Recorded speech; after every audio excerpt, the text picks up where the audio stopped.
чорабинии оиди рафти омодагии техникаҳои кишоварзӣ ва киштукори баҳорӣ назар ба соли гузашта ин сол бо илова гардидани техникаҳои нави кишоварзӣ ҷолибу диданӣ доир гардид. иштироки трактори тасмачархи ҷуфткунанда юто яке аз навгониҳои ин намоиш аст. ин трактор барори 6 соли 2017 буда тавоноиаш баробар ба 90 қувваи аст мебошад. садояш баланд набуда дар кабинааш барои ронанда шароитҳои хуб муҳайё карда шудааст. дар як рӯз метавонад аз 50 то 60 гектар заминро ҷуфт намояд. барои кишоварзон дар ҷуфти заминҳо истифодаи ин трактор назар ба трактори МТЗ якчанд маротиба фоидаовар аст. фарқи МТЗ кор кардим хай фарқияти МТЗ тракторои нав бромад бо созтарака кори сифаташ ина кабинош мантафон дора хаяк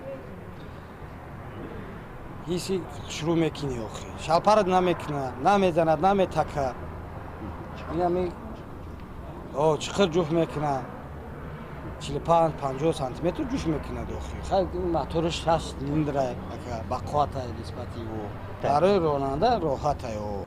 дар ин чорабинӣ намояндагони раёсати кишоварзии вилояти хатлон иштирок намуда ҷиҳати омода будани техникаҳои кишоварзиро ба мавсими кишткори баҳорӣ аз назар гузаронинданд.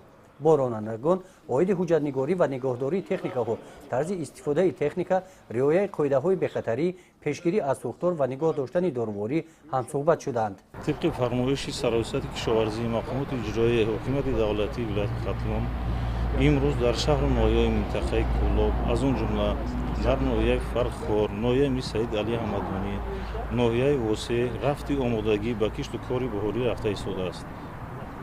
چقدر که ما امروز دیده ایستادیم در نویای وسیع اما تکنیک‌ها با کشت و کار پررا تیاری دیدند و با کشت و کار تیار شدند. و ما با باوری گفتم میتوانیم که در منطقه کلوب یگان مانعی برای کشتکار نمیشود و کشتکاری بهاری در حالت خوبی تکنیکی به انجام میرسونیم. این چورابینی نشان داد که کشاورزان ناحیه وسیع با موسم کشتکاری بهاری پورا آماده هستند. در جنبست چورابینی برای اشتراک فعالان از نام ریاست کشاورزی ولایت خرطوم جماعت دهاتی به نام عبدی عوضов و دیگر مکانیزاتورها با افتخارنامه قدر کرده شدند.